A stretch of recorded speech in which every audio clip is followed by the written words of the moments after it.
The 903rd edition of the MMA Gambling Podcast on the Sports Gambling Podcast Network is brought to you by Underdog. Underdog's got a brand new offer for new customers. Play just $5 and get $50 in bonus funds when you sign up with promo code MMA SGPN.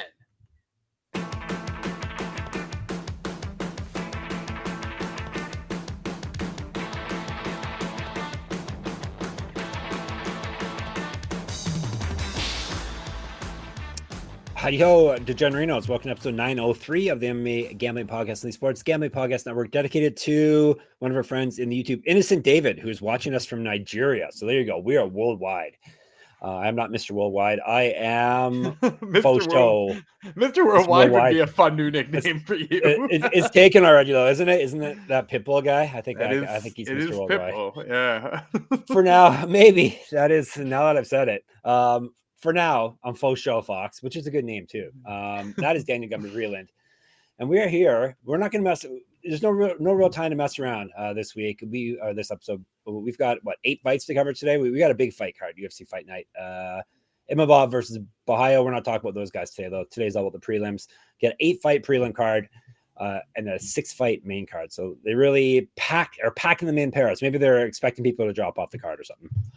Well, I mean, some people already dropped off the main card, right? But then they filled it up. So, we got Kauê Fernandes was supposed to have a fight, and his dance partner fell off, and we wound up getting George Hardwick.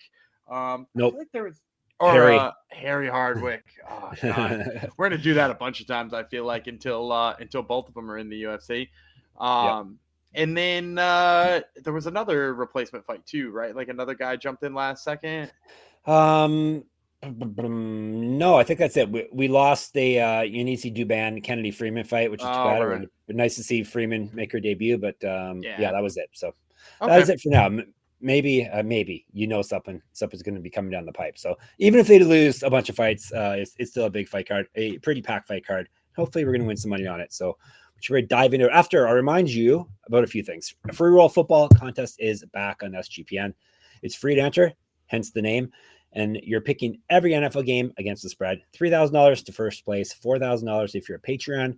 Go to sportsgamblingpodcast.com/free roll to check it all out.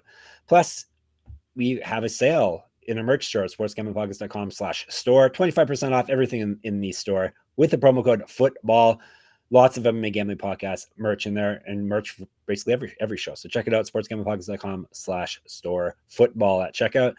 And we've got a very own NFL Survivor contest. $100 entry fee, winner take all, sportsgamblingpodcast.com/survivor.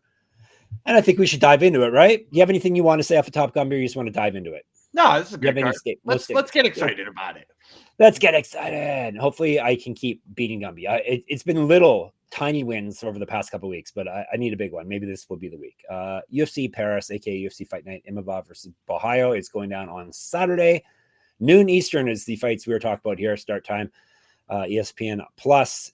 If you're over or you want to go over there, Accor Arena in Paris, France. 14 fights, like I said. And we're kicking things off with the prelims like we always do with a women's strawweight bout. Shaunna Bannon from Ireland, Sam Hughes from the United States. That could be an Irish name as well, though.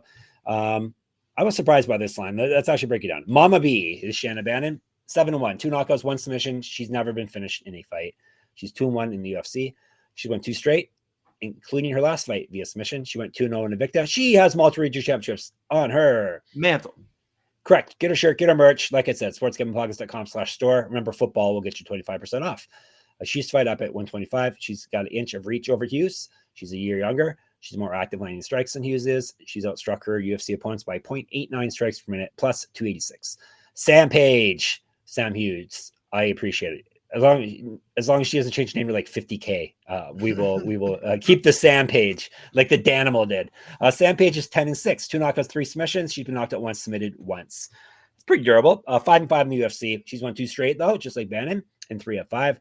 Used to fight at 125 and 135. She's been outstruck in the UFC, but just barely. But she's at minus 0.16 strike differential per minute. Better grappling stats than Bannon, minus 310. I was shocked when I saw this number. I was thinking, oh, maybe I can get Hughes as a dog here, but no. Were you surprised or you expected this? No, I expected this. I mean, like she is, whether you talk record or hype or stuff like that. Remember, when you've been in the UFC as long as these two women have, the books have a sense of where you're at, right? Like it's not like when we're talking about a regional 10-6 versus a 7-1, and that's like when we sneak in and get all the value in Fury, right? Like or in CFFC or LFA, like when we see Sam Hughes out there with a shoddy record who we know can beat the Shaunna Bannon, but like once they're in the UFC, they got film on them, they got stats on them, and look, this is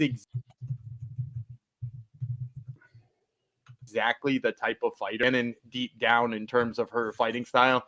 She's got some pretty decent sub skills off of her back, and on her feet, she's pretty much a point taekwondo fighter, right? Like, and I don't mean to detract from her power or whatever it is, but the fact is there's just not very much of it, and she doesn't go for it either. Like, if she does have power, it's just like she's not interested in throwing it because she's interested in touching you. And like with Sam Hughes, she just turns things into an absolute grind, and that's the worst thing that could happen for Shaunna Bannon, because she is going to be pressed up against the cage. She's going to be turned into this like gritty, nasty, close range boxing fight. And look, if Sam Hughes decides to take her down, I think she does pretty easily, if I'm being frank.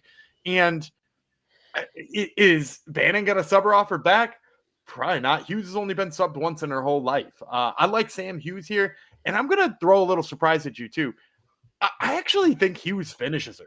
I think Sam. Interesting. She's like finished about. Is it 50% of her fights she's finished? She's finished half. Granted, there hasn't been a finish in 3 years, but I'll tell you what, I don't think Bannon's ready for this kind of fight. So, that's maybe not going to wind up in my fancy plays on the end of tomorrow's episode, but it is one I felt like I should drop in here. I'll take Hughes, and I'm considering the finish. Yeah, I always thought Bannon wasn't ready for this level, period, UFC level. And then she has 1-2 straight, which kind of, surprised me. But like you said, this is a bad matchup for her.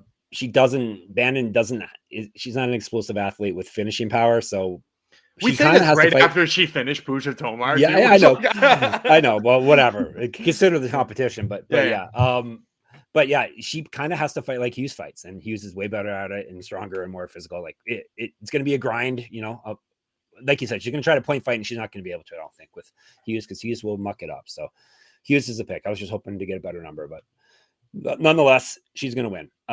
We're going to men's now. Men's welterweight, Rinat Fakhretdinov. He is from Russia. Andreas Gustafsson. You can tell by the name, he probably isn't from Russia. You're correct. He's from Sweden. Let's break her down. Welterweights. Fakhretdinov, gladiator, 23-1-1. 11 knockouts, 6 submissions. He has never been finished in a fight. He's gone 5-0-1 in the UFC. He's won 2 straight, and he's gone 22-0-1 over his last 23 fights. His last loss in June of 2013. That's a long time ago. That's if we don't count the one to Carlos Leal that he very obviously lost to. Yeah, there you go. There goes Gumby. Critique. I had Fakhretdinov as my lock of the week that week. Right. So I'm not revisionist historying this for my sake. Yep. He's fighting 185, regional champ, 2013 Pro MMA debut. He's a Sambo champion as well, or a medalist in Sambo. Gold medal, I believe. 1 inch of reach over Gustafsson. He's outstruck his opponents in the UFC by 1.2 strikes per minute. He's at plus 102. So we got a closer one than the first one, at least on paper. Bane, gladiator versus Bane. Bane Gustafsson is 12-2, 8 knockouts, 2 submissions. He's never been finished as well. So Yanni thinks this is going ending inside the distance, probably. 1-0 in the UFC, 1-0 contender series. He's won 4 straight and 6 of 7. He's not lost since April 2023. Used to fight at 185 as well. He's an inch taller than Fakhretdinov, better striking stats, more active landing strikes, better grappling stats, and he's got a better strike differential. He's at plus 3.04, so he's really putting it on his opponents. We have stats for minus 115. Tough one, obviously. Well, like the line suggests, a tough one for me. I'm going with Gustafsson. Obviously, I think he's a better fighter, and the stats kind of bear it out. I know it's a small sample size stats, but he seems to be better everywhere. I probably would prefer him to keep it on the feet over Fakhretdinov, but I'm not leaning. I'm taking Gustafsson, but it's a close one.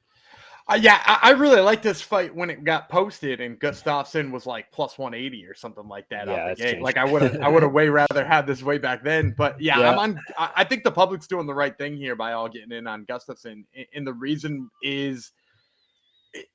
You want to go back to? I want to go back to that Carlos Leal fight with Rinat Fakhretdinov, because like in that fight he clearly lost it by just like not being able to land enough takedowns and getting exhausted. right? And getting beat up when he couldn't do what he does best, which is just grind. And I think Gustafsson stops a lot of those. Gustafsson has got some really good wrestling defense. He's phenomenal in the clinch. And the best part about him in the clinch is it's not like he's not really good at holding you against the cage in the clinch. He's really good at making you bleed from there. He's really good at making it really, really, really nasty from in there. And despite like the fact that he has some of the most insane output you will ever see, it looks like the guy never tires. Like he's just like an absolute freak late in a fight. And like, that's the exact opposite of the problem I have with Rinat Fakhretdinov is that like when he tries takedowns and they don't succeed, like plan B, like pretty much doesn't exist for this guy. He just keeps shooting takedowns and failing and winding up in bad positions. And like, look, he nearly, in my opinion, nearly looked like he was in position to get finished by Leal in some of that fight. So I think Gustafsson does even better than Leal at doing damage in short range. He's got that wrestling background that he comes from. So like we can expect him to maybe have the takedown defense here. I think the public's right on this one. I'm upset that they bet it the way that they did, but I think Gustafsson is the right play here. Gustafsson, 100% takedown defense. Well, it's based on 2 fights. And against some Williams. Maybe not good opponents. Williams didn't try to take him down. And the guy from my hometown, Pat Pick-Tillich, tried to take him down once. So but anyhow, that being said, he does have good takedown defense, like Gumby said. So, and he has tried 22 takedowns per 5 minutes on average since he's over his very short career in the UFC octagon. So he's probably going to try to do what Fakhretdinov does with more gas in his tank, hopefully. So that will be good. All right, let's tell you about a couple of our sponsors before we get you some more winning plays. MyBookie. We're brought to you by MyBookie.ag. MyBookie is your place to bet in football and everything else. Their prop builder is second to none. Their motto is bet on anything, anywhere, anytime. They have easy deposit and lightning fast payouts using crypto. Check out all the MMA lines, the UFC lines especially, that we're talking about today over at MyBookie.ag. And when you do go there, sign up with our code MMA SGPN. That way you get 100% bet back bonus up to $500 for new customers. That's MyBookie.ag, promo code MMA SGPN. And Rhythm, RITHMM. NFL is back on Rhythm. Last season, Rhythm was 76-66 against the spread and 22-19 on over-unders. But they really shined on player props. For example, 13-5 on Tyreek Hill props, which brought back a 31% return on investment. Rhythm also has MLB, WNBA golf, and college football. And Rhythm has introduced a leaderboard with weekly cash prizes just for tracking your bets in the app.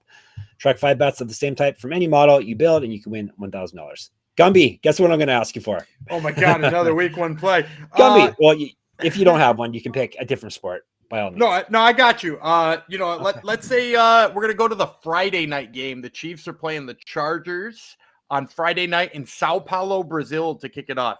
It's supposed to be 85 degrees in Sao Paulo with 88% humidity. Okay, so we're talking about an absolutely ridiculously hot game. I'm going to take the lower than on Patrick Mahomes' passing yards. The under on Mahomes' passing yards.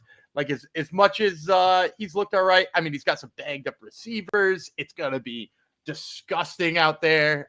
He could just, have cramp up and gas out, check out of this game early. I'm going to take the lower than or the under here.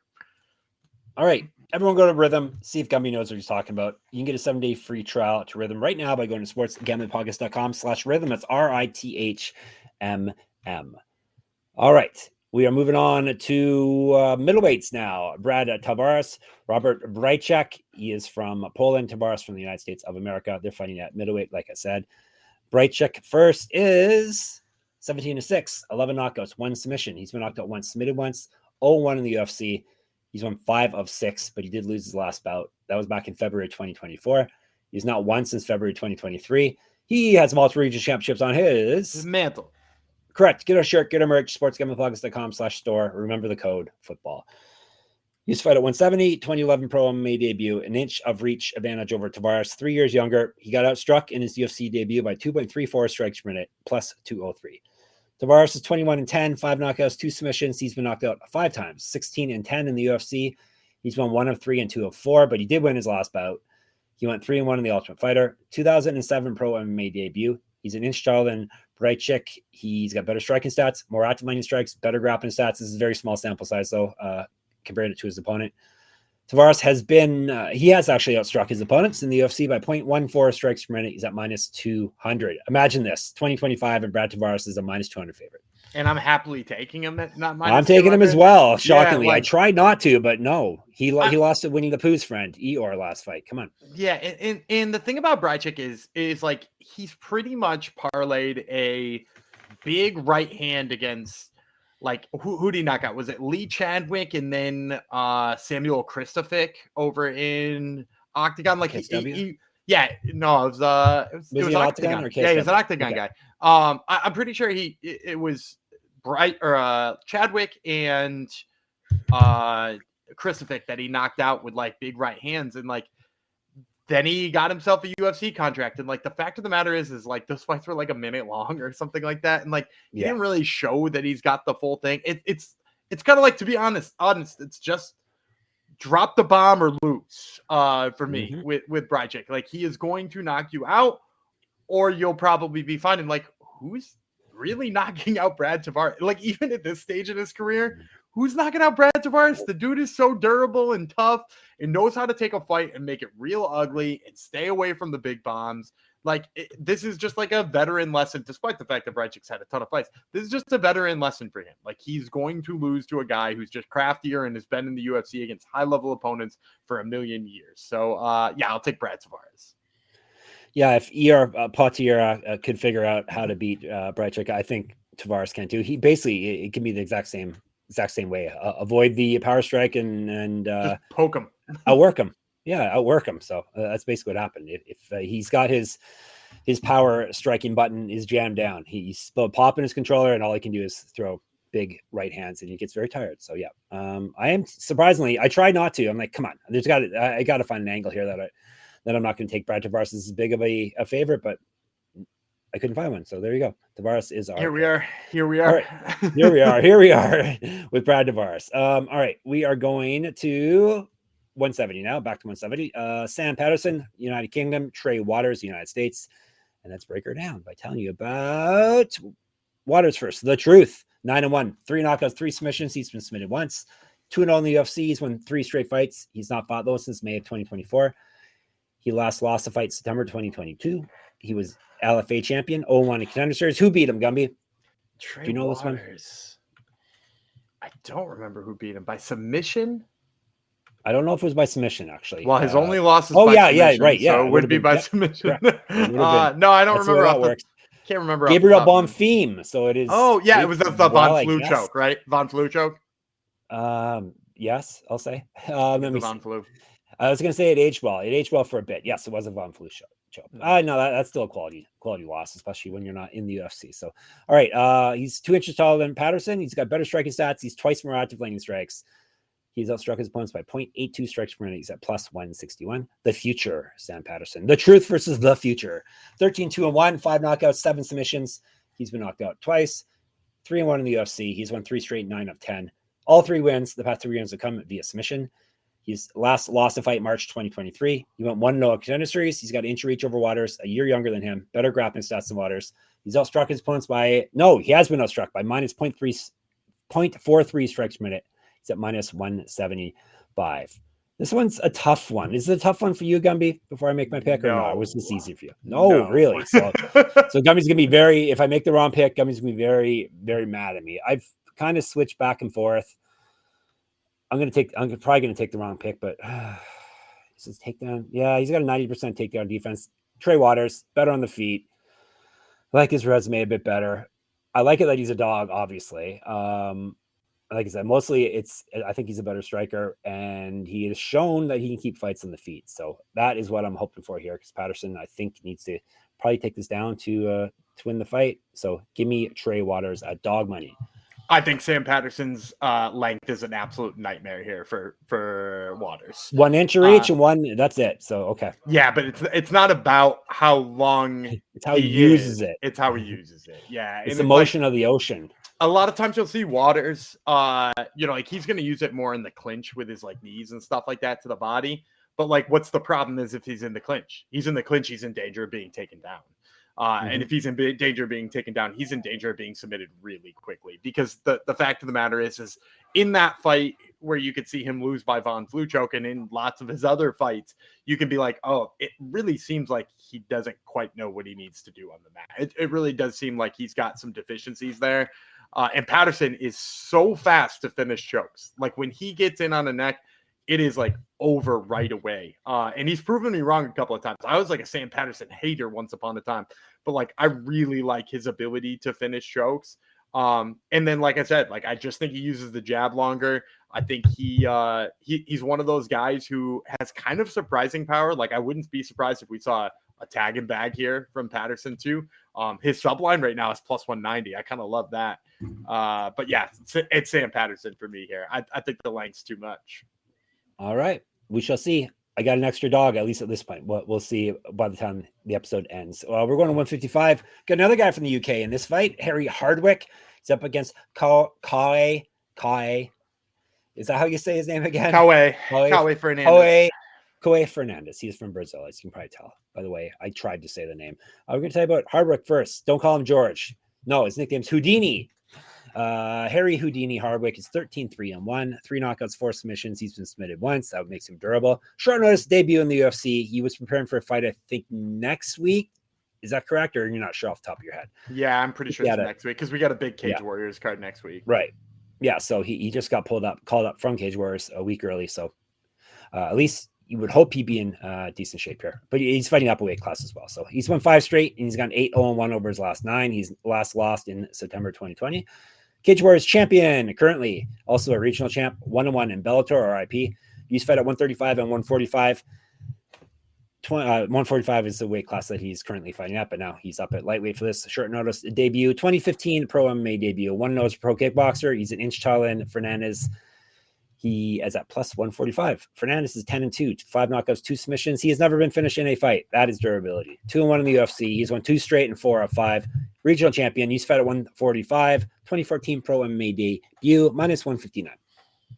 Gumby. Yeah, I'm going Kauê Fernandes. I kind of thought, again, it's another one of those ones where I was like, should I give this some thought? But like, I don't like that he's coming up a weight class. I think that's a problem. And then we watched how just like imposing and dangerous Fernandes could be when he beat the brakes off of that Georgian guy. Why can't I remember his name? I just watched it last night, actually. Guram Kutatalate.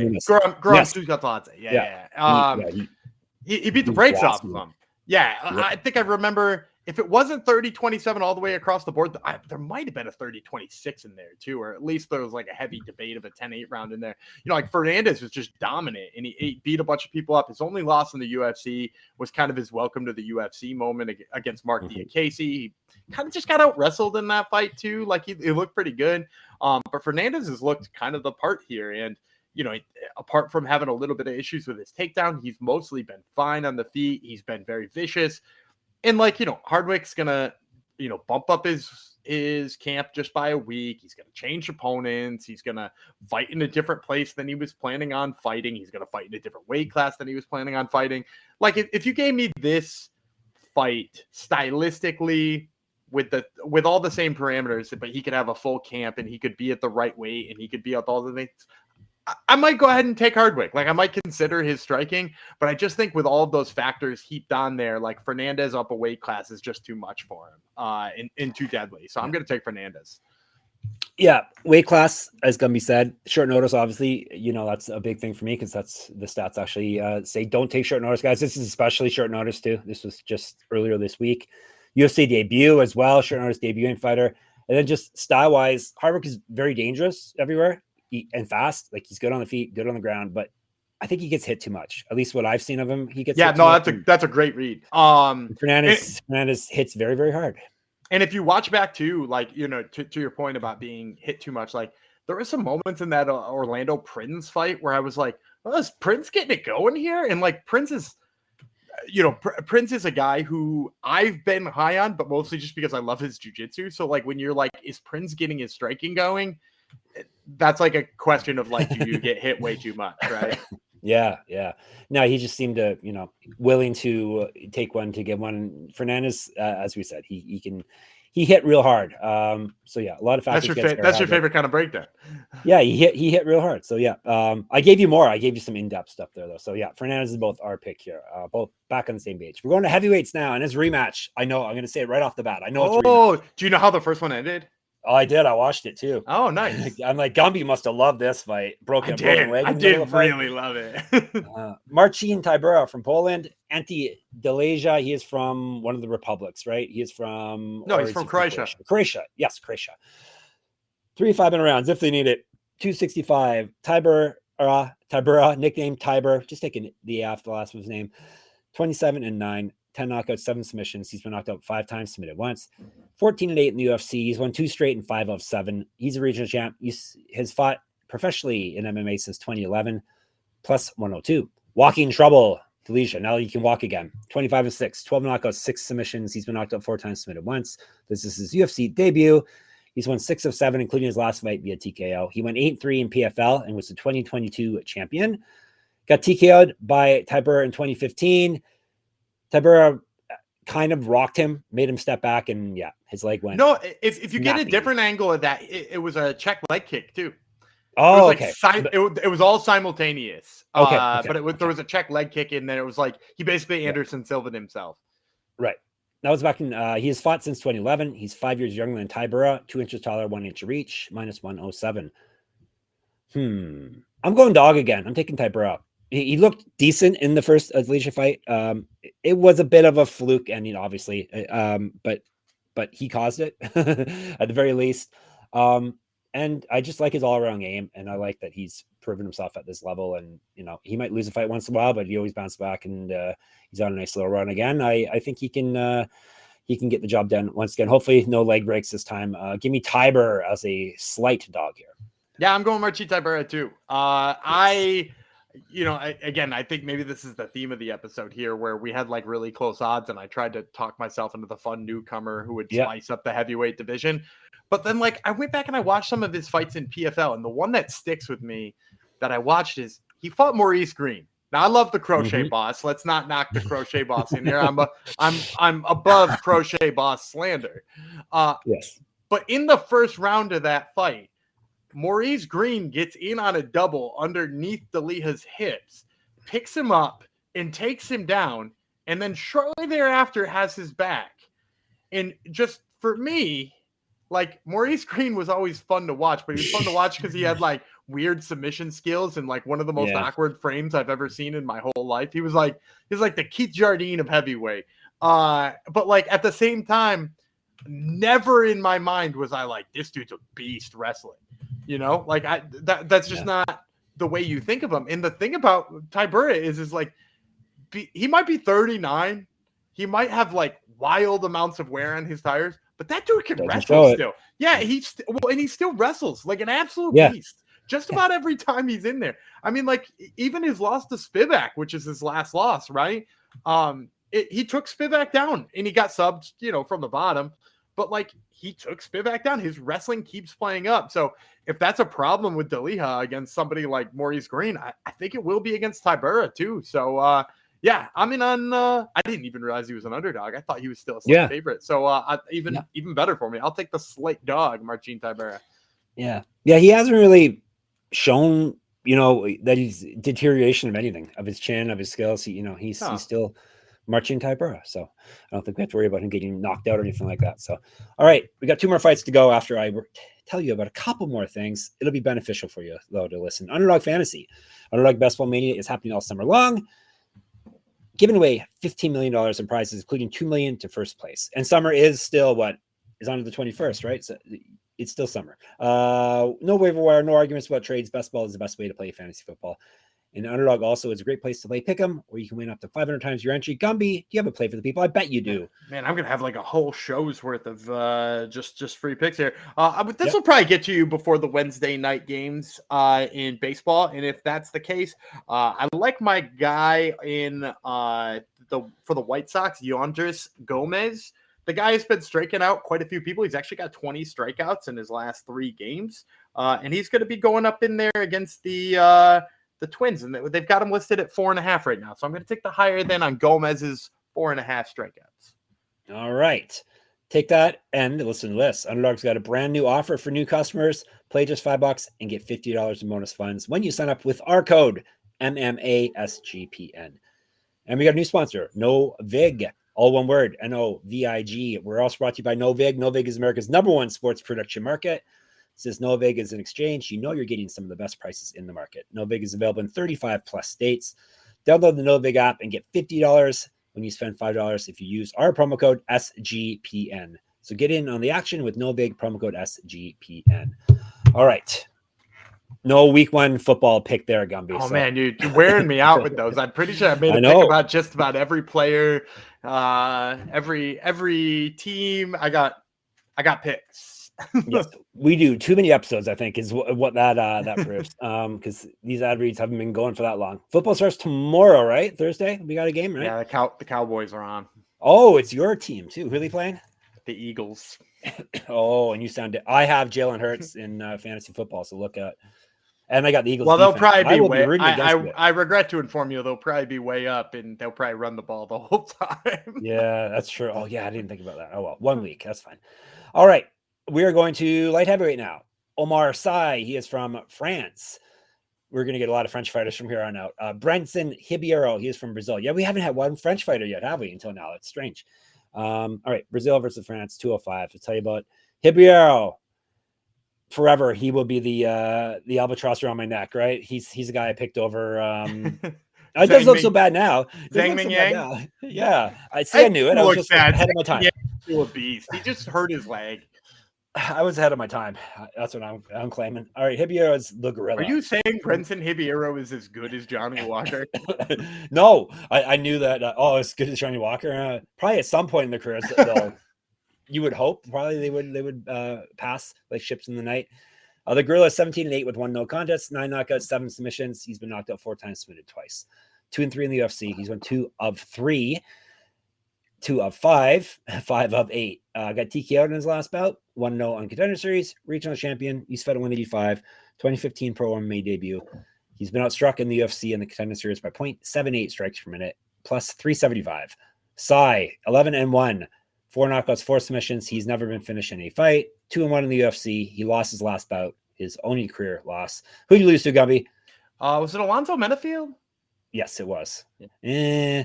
But yeah, used to fight at 265, an inch of height over Ribeiro, 2 inches of reach, better striking stats, more active landing strikes. He's got a positive strike differential of 1.87 strikes per minute, minus 400. So they gave him a bounce back fight, right? Yeah. Well, and first of all, not only is Brendson Ribeiro not Alonzo Menafield, but like the thing that stands out about Alonzo Menafield is like his takedown defense, right? It's like that's where he's been better in his career and forced people to brawl with him and wound up in better situations. And like, look, that's just not there for Brendson Ribeiro. In fact, if I'm not mistaken, he's never even seen a takedown in the UFC. Is that right? I don't think anybody shot a takedown on Brendson Ribeiro, if I'm not mistaken. You don't think anyone's shot one on him? I don't think anybody's even shot a takedown on him, if I'm not mistaken. Yeah, 0%. So yeah. Yeah, right. It's like no, he was taken down by Dyer and Nugoze twice. Oh God, that's not good. That guy can't. Oh, that's right, and that's Sulov 5 times. So yeah, he's been taken down 7 times and he's stuffed none of them. Yeah, and neither of those guys can grapple like Oumar Sy, right? Man, that's the fight where Brendson Ribeiro somehow found that Kimura and tapped out Nugoze. Yep, he did. Which then really helped us in our next handicap for Nugoze. So thanks to Brendson for that. This is a rinse and repeat takedown. And maybe not even repeat. Like I think Sy might just finish him the first time he's on top too. So because like Sy inside the distance then? Sy inside the distance. If you're gonna play it. If you want to play because I'm trying to think because I'm not taking the negative 400, but I will say I feel confident in his side. He's probably going to get a finish. I don't know what kind 4 knockouts, 4 submissions, so it's hard to say what. And Brendson like equally could be like TKO'd by just like cowering up against the cage as he could be TKO-Cower. As he could be arm triangled. Like either of those work for me. Yeah, I think maybe I'd lean TKO. I mean, I think just overall, like Oumar Sy would be one of those guys who'd be like a really nice piece if you're playing daily fantasy sports. Like he's going to score lots of points. He's going to score like even if he doesn't get the early finish, he's going to get like a dozen takedowns. Like he seems like one of those guys for me. Inside the distance for size -155. So it's better than -400 for sure. If you want plus money, you can take knockout or submission and try your luck, I guess, right? Yeah. Or take both. Take both. Just make sure the math works out for you. If one of them hits for you. All right, we're to the main event of the prelims. Another Frenchman, William Gomis. I didn't say Gomis because he's French. He's Gomis. Robert Ruchała. He is from Poland. A lot of Polish fighters on this card too. 3 5-minute rounds, 145. Ruchała is 11-1, 3 knockouts, 3 submissions. He's been knocked out once. That makes him durable, I guess. This is his debut. He's won 2 straight fights, both via TKO. He's a 2-time interim KSW champion. He's last lost the fight August 2023, plus 231. Jaguar Gomis, 14-3, 7 knockouts, 1 submission. He's been submitted once. 4-1 in the UFC. He's won 12 of 13. He did lose his last fight. Regional champ. Used to fight at 155, 2 inches of height, 1 inch of reach over Ruchała, -225. Thought this one would be a bit closer. I think it probably should be a bit closer. I'm going with Gomis still. Ruchała's pretty decent. Gomis has fought better fighters and proved that he's UFC caliber, and he's fighting at home, and he's just a pretty solid, safe fighter. So I think he's going to win this fight, probably via decision. So Gomis is my pick. I'm going Ruchała. Oh, there you go. Yeah, we're equal on the dogs now. This is one I really like. This is maybe... You might hear me talk about this on tomorrow's episode as well. So I'm right saying it should be closer. It should be it should definitely be closer. I mean, like getting 2-1 here on Ruchała. And like for those of you who have never seen him fight, right? You know, top of the line KSW guy. And not only is he, first of all, going to give you the weirdest angles on the feet. Like he is just going to come at you from places you're not expecting. He throws punches that look like they shouldn't hurt you at times because of how weird he's like coming at you. And then on top of that, he uses it for like Loyola Machida like trips. Remember when Loyola Machida got really into tripping everybody? Yeah. Like foot sweeps and the trips. Trip era. Yeah. The trip era. Ruchała is about to restart the trip era. This guy takes people down in like the weirdest sort of ways. And like his top control continues to be really nasty. So, you know, in you know, not to discredit what Gomis has done, but like Gomis' takedown defense kind of sucks. You know, he got taken down 3 times by Joe Anderson Brito. Haider Emil took him down once. You know, I don't really highly rate. He got taken down twice by Francis Marshall. You know, like those are guys who I rate their grappling much lower than I rate Ruchała. So like, yeah, of course, I like Ruchała. I think he gets a bunch of takedowns here. I think he probably even wears out Gomis in this fight, and I think he pours it right on him. So yeah, I wish you picked first here because you would have convinced me to switch my pick. Because you know, Gomis still kind of, I don't know, what is he good at? He's still kind of indescript for me. Well, and like you said, he like doesn't go for it, right? Like that's the and maybe that's the problem I have, right? Because he's never really like looked like he was going for it. And then when somebody got in his face and was like forced him to fight like Haider Emil, he crumbled, right? And like I can't imagine Ruchała not putting his foot on the gas like that too. Like he's just too fun of a fighter to do that. Well, I was going to say let's hope, but no, I'm still taking Gomis. So let's not hope. Let's hope it's a good fight. Everyone has fun. All right, let's recap and get us out of here. I got Gomis, he has Ruchała. We both have Sai. Both have Tybura. We both have Fernandes. He has Patterson. I have Waters. We both have Tavares. We both have Gustafsson. We both have Hughes. And now you are set. More than half the card covered. Tomorrow will be the main card and all our fancy plays. We'll be in the Discord. In the meantime, sportsgamblingpodcast.com/Discord. You can hit us in the comments, MMA Gambling Podcast on YouTube. We're on the old Twitter, MMA. What are we? MMA SGPN, right? No, SGPN MMA. Sometimes I forget these things because our codes are opposite. SGPN MMA. You'll find us there. Gumby runs that. He's at Gumby Reland. I'm at Jeff Fox Writer there and on Instagram.